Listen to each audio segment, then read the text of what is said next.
এ কেমন কথা রে ভাই? কাকাকে বললাম, কাকা একটু গাছগুলো দেখে শুনে কাটো। কাকা বলল ঠিক আছে বাবা।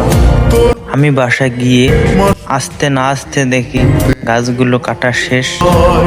এই কাটার মধ্যে দেখি আমার ওয়াইফাই লাইনটাও কেটে ফেলে দিয়েছে। কাকাকে বললাম, কাকা এটা কি ঠিক কাজ করেছেন? কাকা বলল, বাবা সমস্যা তো বলে আসে না, সমস্যা হুট করেই হয়, তাই হুট করেই হয়ে গেছে। কাকা আপনি তো অনেকেই ক্ষতি করে ফেলেছেন, এখন তো আমার অনেক সমস্যা দাঁড়াবে। আচ্ছা হোক, বাদ দেন, দেখি ওয়াইফাই লাইন ঠিক হয় কিনা। ওয়াইফাই লাইন ঠিক করার জন্য ফোন দিয়ে এলাম সেই ভাইকে। ভাই ফোন ধরে বলে, আমি 10 মিনিট পরে যাচ্ছি।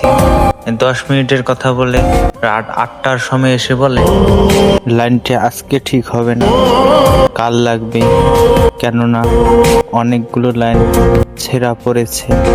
সকাল 8টায় আসার কথা ছিল, এসে পড়ল দুপুর 1টায়।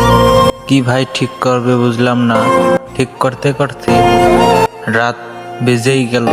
ভিডিওটা আর ছাড়া হলো না।